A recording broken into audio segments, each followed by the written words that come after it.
اللہ نے زکوٰۃ فرض کی ہے تو زکوٰۃ نکالو۔ اب تو اتنے حالات ہیں کہ متوسط طبقہ بھی زکوٰۃ کا مستحق ہے، اپنے زکوٰۃ سے بڑھ کے نکالو، چونکہ زکوٰۃ دینے والا بخیلوں سے تو نکل جاتا ہے، لیکن سخیوں میں داخلہ اس سے اوپر کرے گا تو ہوتا ہے۔ 2,500 دے دیا نا 1,00,000 میں سے، تو باپ پہ بخیل کا لیبل نہیں لگے گا، لیکن سخی کا بھی نہیں لگے گا۔ اوپر 54 خرچ کر دو تو ایک سٹیپ آپ آ جائیں گے۔ سخی بن کے زندگی گزارو، لوگوں پہ خرچ کرنے کا مزہ بہت ہے، جوڑنے کے مزے سے زیادہ لگانے کا مزہ ہے۔ تو رمضان آ رہا ہے، خرچ کریں، زکوٰۃ سے بڑھ کر دیں، انتہائی ضرورت مند ہیں ہمارے لوگ۔ ابھی تو وہ جو سیلاب سے جو گھر گرے تھے ابھی تو وہی نہیں بنے، کتنے ہزاروں لوگ بے گھر بیٹھے ہوئے ہیں۔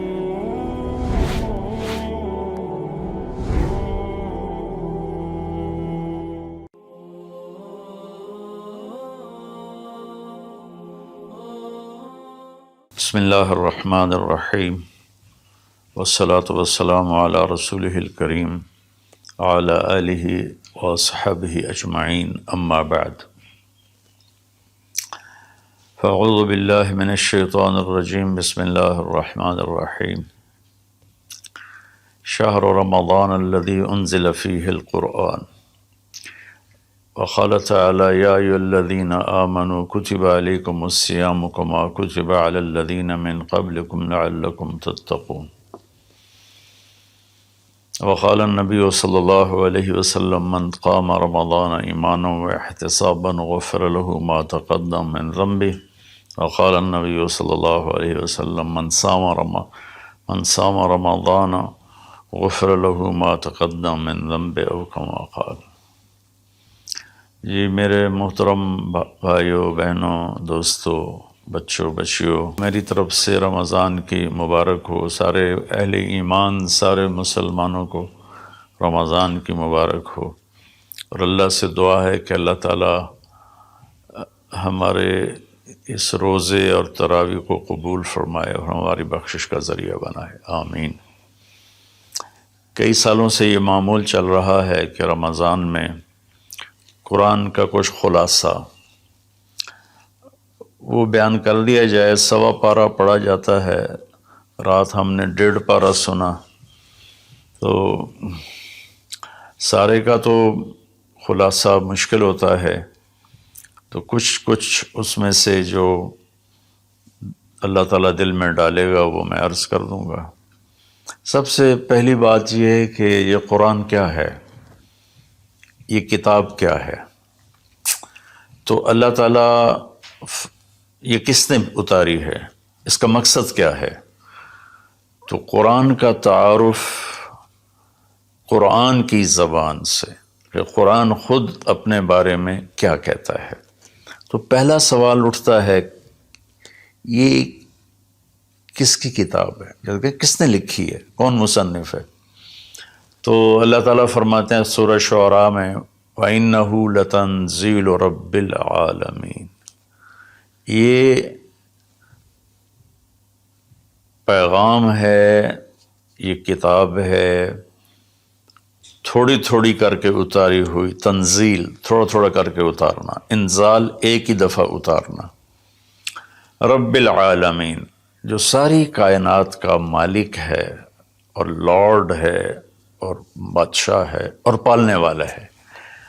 لفظ رب میں اللہ نے ایک خوبصورت اشارہ کیا ہے کہ میں تمہارا پالنے والا ہوں، تو جیسے تمہاری ماں تم سے پیار کرتی ہے اور تمہارے لیے ہر وقت آسائش پہنچانے کی کوشش کرتی ہے، ہر وقت راحت پہنچانے کی کوشش کرتی ہے، تکلیف سے بچانے کی کوشش کرتی ہے، تو یہ کتاب اس رب العالمین کی طرف سے ہے جو تمہارا پالنے والا ہے۔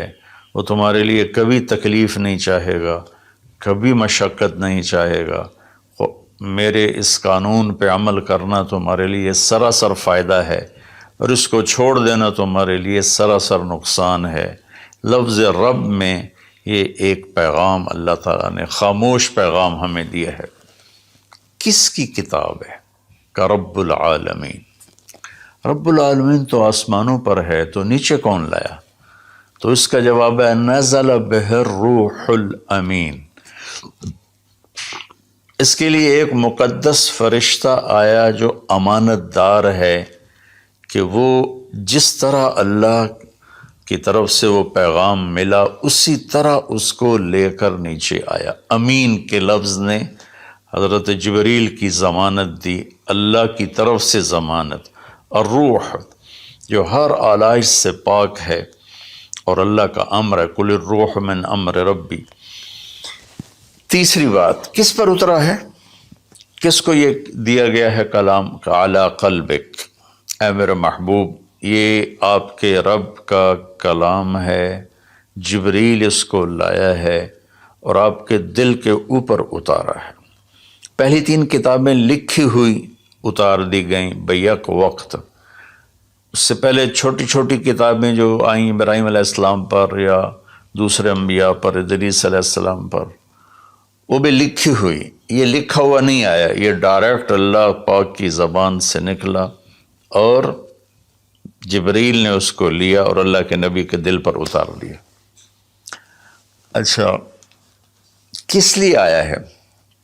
لِتَكُونَ مِنَ الْمُنذِرِينَ، یہ اس لیے آیا ہے کہ میرے محبوب آپ دنیا والوں کو بتا دیں کہ اچھائی کا انجام کیا ہے اور برائی کا انجام کیا ہے، اور اس کا نتیجہ ایک دن ظاہر ہونے والا ہے جو آخر بعد میں آئے گا، تو اس کے لیے تیاری کرو۔ منذرین صرف ڈرانے والے کو نہیں کہتے، جو پیار محبت سے کسی کو برائی کا انجام سمجھا رہا ہو، جیسے باپ کہتا ہے بیٹا یہ تو جوا نہ کھیلا کر، تو شراب نہ پیا کر، یہ تیرا نقصان ہو جائے گا، تیرا دین بھی جائے گا، تیری دنیا بھی جائے گی۔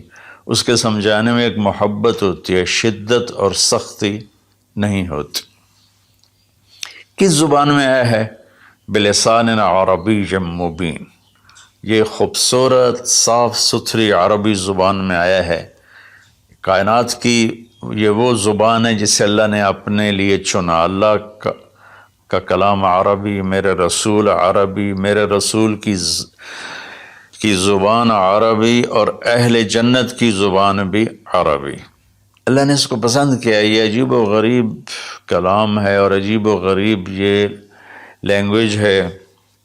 کسی زبان کے الفاظ کا وہ حرف کا معنی نہیں ہوتا۔ عربی زبان وہ ہے جس کے ہر حرف کا معنی ہے، الف سے لے کر یا تک ہر حرف کا معنی ہے۔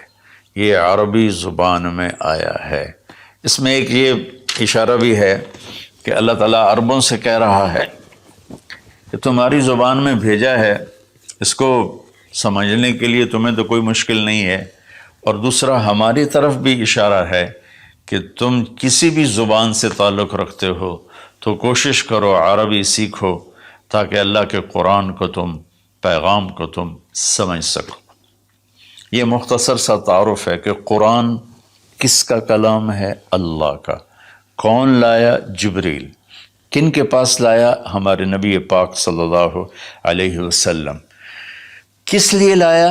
کہ ہمیں زندگی کا انجام سمجھایا جا سکے کہ انسان ایک ایسی مخلوق ہے جو ماں کے پیٹ سے بالکل جاہل پیدا ہوتا ہے، اور اس کے مقابلے میں ماں انڈے سے نکلنے والا ہو یا ماں کے پیٹ سے نکلنے والا جانور اور کیڑے مکوڑے، یہ چونٹی کتنی چھوٹی ہوتی ہے اور انڈا کتنا چھوٹا ہوگا، تو اس سے نکل کر وہ اندھیرے میں ہوتی ہے، اور اس سے زندگی گزارنے کا پورا طریقہ معلوم ہوتا ہے کہ میرے لیے ٹھیک کیا ہے، غلط کیا ہے، صحیح کیا ہے، غلط کیا ہے۔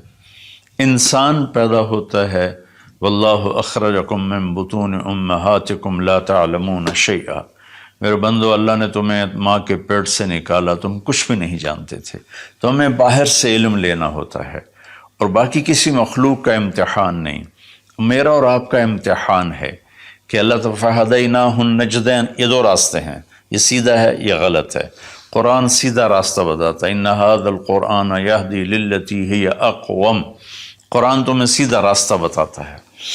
اور شیطان کیا کرتا ہے؟ وہ ہمیں غلط راستہ بتاتا ہے، وہ ہمیں یجادلوکم وَإِنَّ الشَّيَاطِينَ لَيُوحُونَ إِلَىٰ أَوْلِيَائِهِمْ، کہ یہ شیطان کی بھی وحی چلتی ہے جو اس لیے ہوتی ہے کہ لِتَكُونُوا مِنْ أَصْحَابِ السَّعِيرِ، کہ تم جہنم میں جا کے گر جاؤ، چلے جاؤ۔ تو اس لیے اس قرآن کا سیکھنا، چلو ہم عربی تو نہیں سیکھ سکتے ہیں، عمر کا ایک ایسا حصہ، لیکن اس کا ترجمہ پڑھ سکتے ہیں۔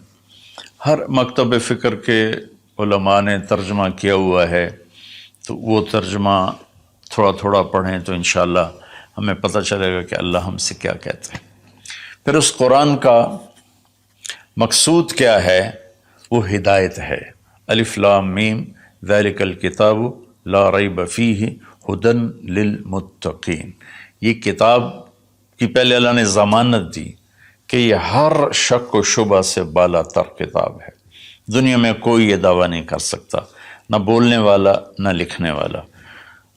انبیاء کے سوا بڑے سے بڑا علامہ ہو، بولنے میں خطا کھائے گا، بڑے سے بڑا علامہ ہو، لکھنے میں خطا کھائے گا، صرف میرے رب کا انبیاء اور میرے رب کا کلام ہر خطا سے پاک ہے۔ تو یہ کس لیے ہے؟ ہدن للمتقین، یہ ہدایت ہے۔ ہدا، یہ چونکہ عربی زبان ان کی تھی، تو اللہ تعالیٰ نے انہی کی، سبحان اللہ، انہی کے استعمال کے مطابق جب قرآن کو اتارا تو وہ ہل کے رہ گئے۔ ہدا ویسے تو کہ سیدھا راستہ، لیکن ہدا اس چٹان کو کہتے ہیں جو سمندر میں ابھری ہوئی ہو، پانی سے باہر نکلی ہوئی۔ سمندر کے اندر بے شمار پہاڑ ہیں جو ہمارے زمینی پہاڑوں سے زیادہ ہیں، تو کہیں کہیں وہ اوپر نکل آتے ہیں، اور ان پر جب سورج کی چمک پڑتی ہے تو وہ چوٹیاں روشن ہو جاتی ہیں۔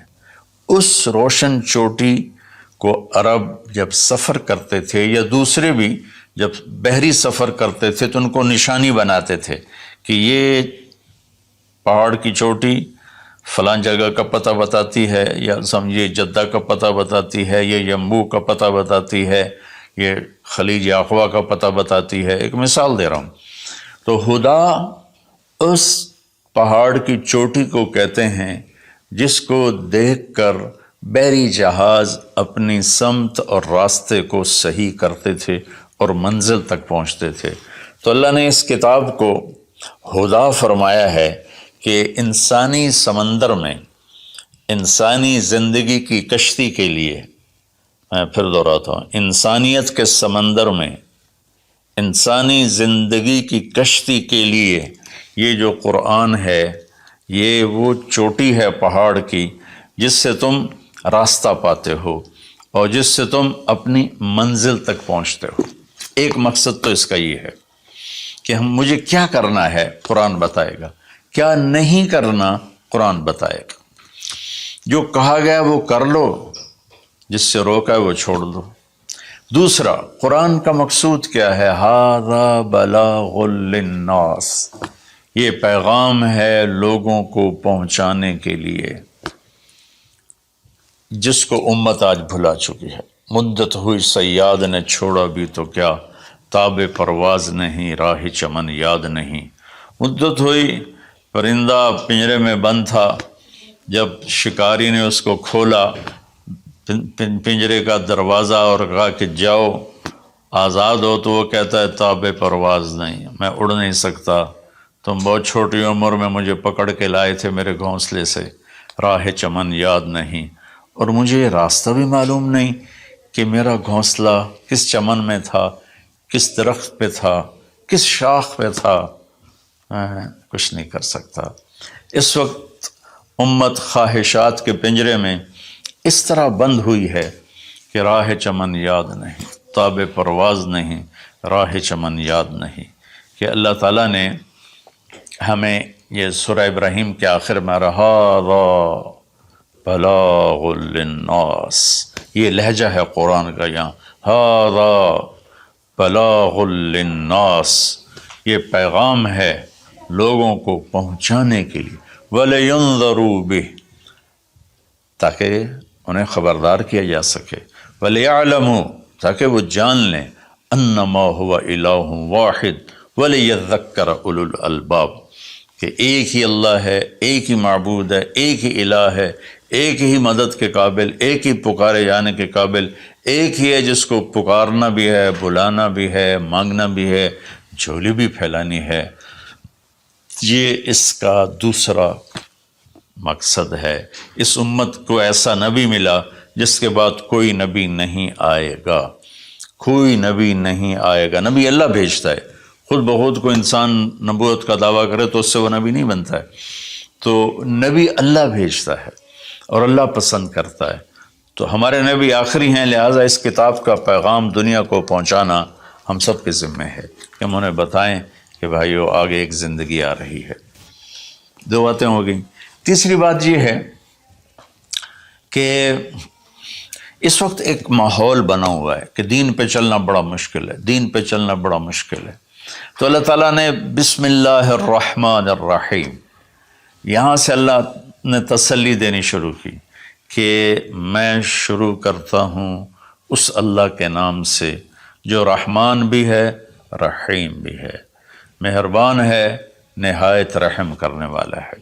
تو پہلا ہی جملہ بتاتا ہے کہ جو رحمان و رحیم ہو وہ کوئی ڈنڈے سوٹے کا قانون تو نہیں بنائے گا، بہت نرم سا بنائے گا، ہماری فطرت کے مطابق بنائے گا۔ بھوک کی حالت میں روٹی کھانا کون سا مشکل کام ہے، افطاری کے وقت کھانا کون سا مشکل کام ہے، ہر کوئی جھپٹنے پر تیار ہوتا ہے۔ پھر دوبارہ اللہ نے تسلی دی، الحمدللہ، سب تعریفیں اس اللہ کے لیے ہیں۔ حمد اور مدح، یہ قرآن کے دو لفظ ہیں۔ حمد ہے وہ تعریف جس کے وہ لائق ہے، اور مدح میں خوش آمد ہے۔ آپ نے فرمایا یا معاذ ایاک والتمادح فإنہ الذبح، معاذ خوش آمد کرنے سے بچنا یہ ذبح کر دینے والی چیز ہے۔ تو اللہ تعالیٰ نے کہا سب تعریفیں تیرے اللہ کی، اور اللہ کے صفاتی نام 99 ترمذی شریف میں ہیں، لیکن وہ 99 نام صرف نہیں ہے، بلکہ جیسے اللہ اپنی ذات میں لامحدود ہے تو اس کی نام بھی لامحدود ہیں، لیکن ذاتی نام جو ہے وہ اللہ ہے۔ اللہ میرے بر صغیر میں خدا بولا جاتا ہے عام طور پہ، اہل علم بھی یہی بولتے ہیں، عام لوگ بھی یہی بولتے ہیں۔ میرا اس سے کوئی اختلاف نہیں ہے کہ یہ نہیں بولنا چاہیے۔ خدا فارسی کا لفظ ہے، پتہ نہیں کس نے یہ لفظ بنایا، خدا، وہ جسے کسی نے نہ بنایا ہو اسے خدا کہتے ہیں، لیکن اللہ نے اپنا نام بتایا کہ میرا نام اللہ ہے۔ تو ترجمہ لفظوں کا نہیں ہوتا، نام کا ترجمہ نہیں ہوتا، ترجمہ عبارات کا ہوتا ہے۔ میرا نام طارق جمیل ہے، اس کے الفاظ کا مطلب ہے کچھ، لیکن مجھے طارق جمیل کہہ کے پکارا جاتا ہے، اور طارق رات کو آنے والا، اور طارق کھٹکھٹانے والا، میں تو کوئی نہیں کھٹکھٹا رہا۔ مولانا خوبصورت، جمیل خوبصورت کو کہتے ہیں، نام کا ترجمہ نہیں ہوتا۔ اس لیے بہتر یہ ہے کہ اللہ کو صرف اللہ کے نام سے پکارا جائے، اللہ، سبحان اللہ، زبان ہی میٹھی ہو جاتی، اللہ۔ یہ کوئی حرام حلال کی بات نہیں کر رہا ہوں، افضل اور اولا کی بات کر رہا ہوں کہ جو نام اللہ نے اپنا کہا، اللہ، قرآن کو شروع اس سے کیا، ہمیں اللہ کہنا چاہیے۔ جو لفظ اللہ میں نور ہے وہ لفظ خدا میں ہے ہی نہیں، صرف اللہ کا حق، صرف اللہ کا حق۔ اور اللہ کے نام میں ایک عجیب صفت ہے، کسی بھی نام کا کوئی لفظ حرف نکالو تو مطلب بدل جاتا ہے۔ جیسے طارق، رات کو آنے والا، طرق، الف نکال دو، طرق، تو طرق کا مطلب ہے زمین پہ قدم مارنا، طریق سے طرق ہے۔ طریق ہوتا ہے زمین کی وہ جگہ جس پر پاؤں کی دھمک پڑتے پڑتے پڑتے پڑتے راستہ بن جائے، اس لیے اس کو طریق کہتے ہیں۔ تو توئے ہٹا دو تو عرق بے قرار، جمیل کا جیم ہٹا دو تو میل بن گیا، میل بن گیا، یہ ہٹا دو تو جمل اونٹ بن گیا۔ لفظ اللہ کی ایک خصوصیت ہے کہ اس کے ہر حرف کو ہٹا دو تو اشارہ اللہ کی طرف ہی ہوتا ہے۔ اللہ اللہ ہی ہے، الف ہٹا دو للہ تو اللہ کہتا ہے للہ ما فی السماوات و ما فی الارض، تو اشارہ اللہ کی طرف۔ اگلا لام ہٹا دو تو بچ جاتا ہے لہو، تو اللہ تعالیٰ کہتا ہے لہو ما فی السماوات و ما فی الارض۔ پچھلا لام ہٹا دو، الف کے بعد کا لام ہٹایا تو الہ بن گیا، اور آخری لام ہٹایا تو لہو آخری لام ہٹایا تو الہ بنا، اور پہلا ہٹایا تو لہو بنا۔ تو میرا رب کہتا ہے اللہ، اچھا اللہ، الف ہٹا دو للہ اللہ، للہ ما فی السماوات و ما فی الارض، پھر لام بھی ہٹا دو، الف بھی ہٹا دیا، لام بھی ہٹا دیا تو لہو ما فی السماوات و ما فی الارض، پھر آخری لام کو ہٹا کے پہلے لام کو بچا لیا تو وَهُوَ الَّذِي فِي السَّمَاءِ إِلَٰهٌ وَفِي الْأَرْضِ إِلَٰهٌ۔ اور پھر سب سے عجیب بات کہ سارے حرف ہٹا کر آخری ہے کی پیش کو باقی رکھو نا، تو وہ ہے اللہ لا الہ الا ہو، اللہ لا الہ الا ہو، هو اللہ الذی لا الہ الا ہو، قل هو اللہ احد، هو اللہ الذی لا الہ الا ہو، یہ لہو ما فی السماوات و ما فی الارض۔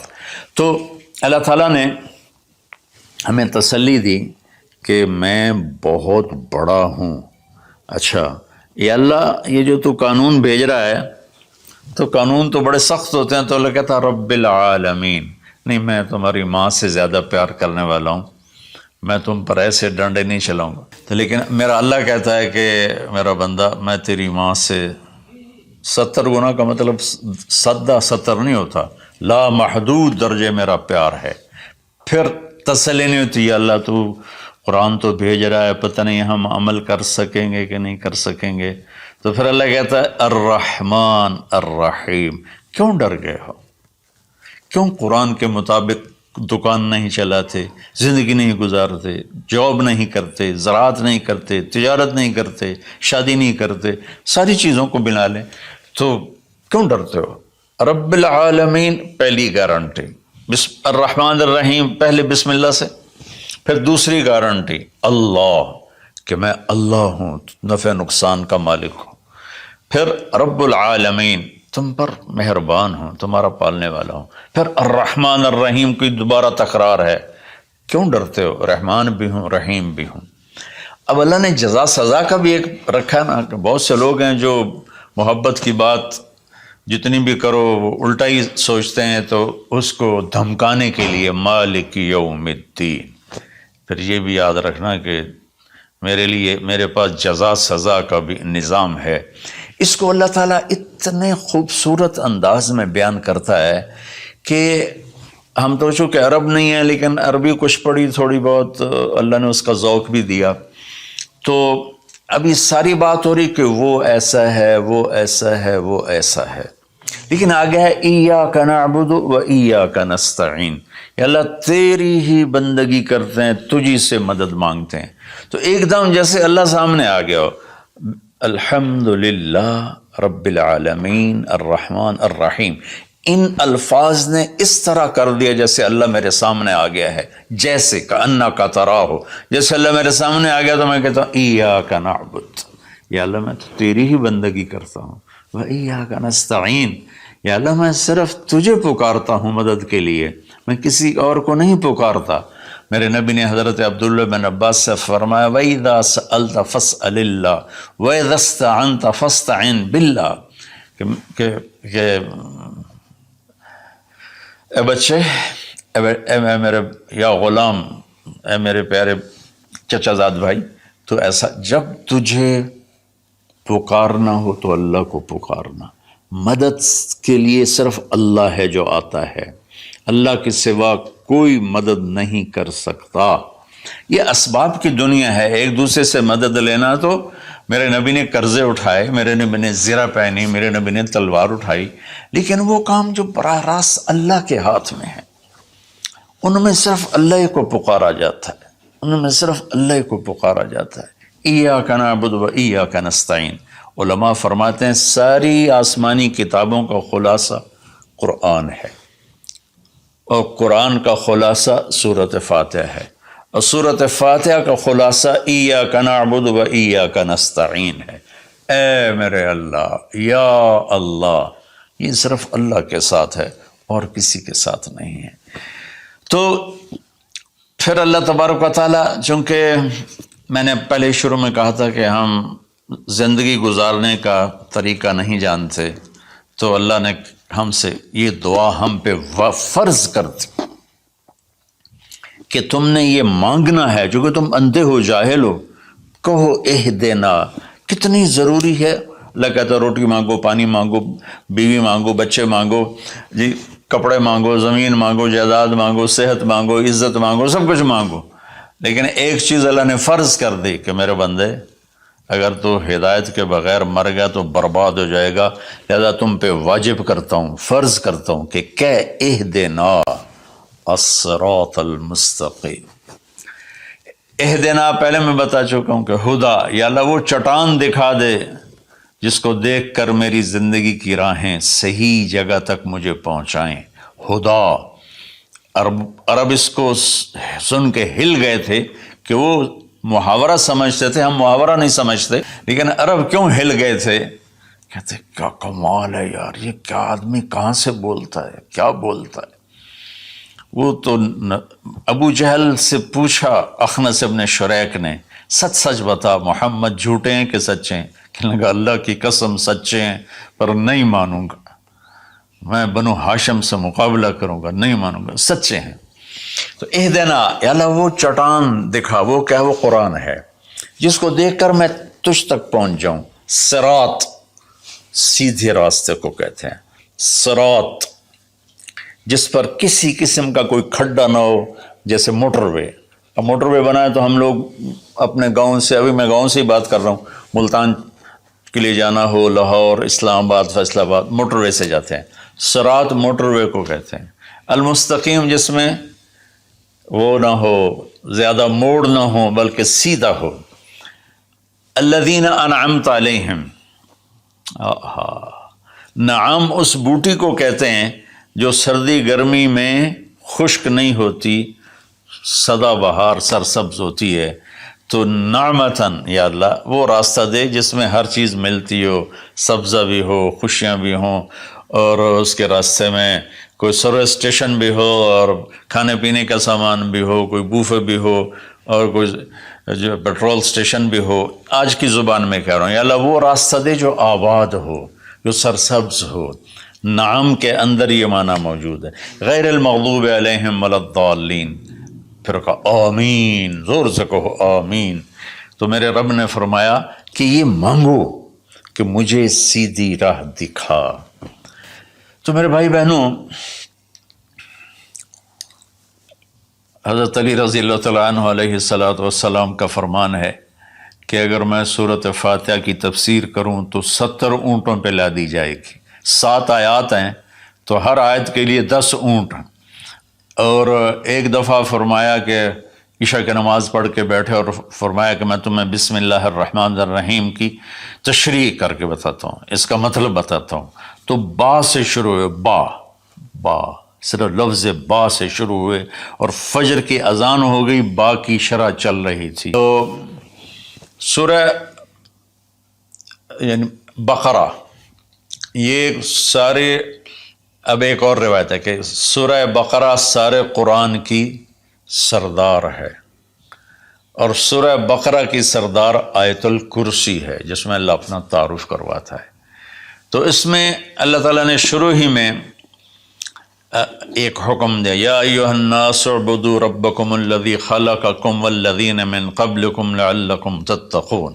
اگر میں ساری سورہ بقرہ کا خلاصہ بتاؤں تو یہ آیت ہے کہ اے لوگو، یا ایھا الذین آمنوا نے کہا اے دنیا کے انسانوں، اس رب کی بندگی کرو جس نے تمہیں پیدا کیا، جس نے تمہیں بنایا، جس نے جعل الارض فراشا والسماء بناء، وہ رب جس نے تمہارے لیے زمین کا فرش بچھایا، آسمان کی چھت کو تمہارے اوپر جس نے تان کے رکھ دیا، اور ما لہا من فروج، کہیں سے وہ پھٹی ٹوٹی نہیں ہے، تو اس رب کے سامنے جھکو، اس رب کے سامنے جھکو۔